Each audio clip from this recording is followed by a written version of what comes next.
ययाती ही कादंबरी वि. स. खांडेकर या लेखकांनी लिहिलेली आहे. मानवी इच्छा, मोह, कर्तव्य आणि त्याचे परिणाम याबद्दल अतिशय प्रभावी कथा या कादंबरीमध्ये सांगितली आहे. नमस्कार मित्रांनो, आज आपण मराठी साहित्यातील एक अतिशय प्रसिद्ध कादंबरी ययाती याचा थोडक्यात सारांश आणि त्यामागचा गाढ संदेश जाणून घेणार आहोत. ही कथा आपल्याला सांगते की इच्छा आणि सुखाच्या मागे धावताना माणूस काय गमावतो. ययाती हा एक पराक्रमी राजा असतो. त्याच्याकडे सत्ता, संपत्ती, सुख सर्व काही असते. तरीही त्याच्या मनामध्ये अधिक सुख मिळवण्याची इच्छा असते.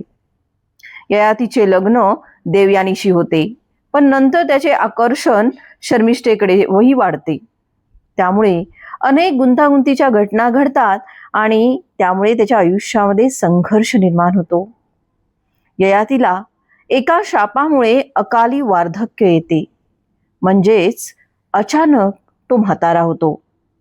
पण त्याला अजूनही आयुष्यातील सुखांचा अनुभव हा घ्यायचाच असतो. म्हणून तो आपल्या मुलांकडे विनंती करतो की कोणीतरी आपले तारुण्य त्याला द्यावे. अनेक मुलं नकार देतात, पण त्याचा मुलगा पुरू आपल्या वडिलांसाठी स्वतःचे तारुण्य देतो. ययाती पुन्हा तरुण होतो आणि बराच काळ सुखाचा आनंद घेतो.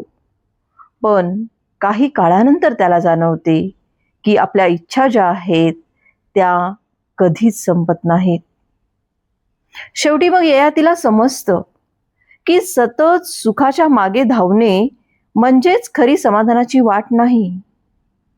तो आपले तारुण्य जे आहे ते परत आपला पुत्र पुरूला देतो आणि स्वतःच्या जीवनाचा खरा अर्थ काय हे समजून घेतो. या कादंबरीचा मुख्य संदेश असा आहे की आपल्या मानवी इच्छा ज्या असतात त्या अगदी अमर्यादित असतात, पण समाधान आणि संयम या दोन गोष्टींमुळे आपलं जीवन जे आहे ते खऱ्या अर्थानं सुंदर बनतं.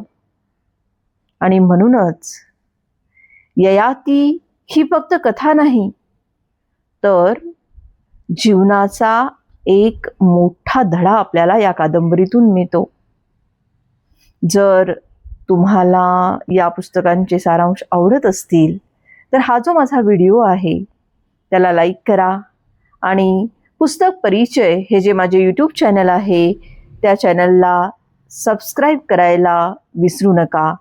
पुस्तकांच्या अधिक माहितीसाठी बेल आयकॉन क्लिक करा की जेणेकरून नवीन व्हिडिओ अपलोड केल्यानंतर त्याचे नोटिफिकेशन्स तुम्हाला मिळतील. धन्यवाद.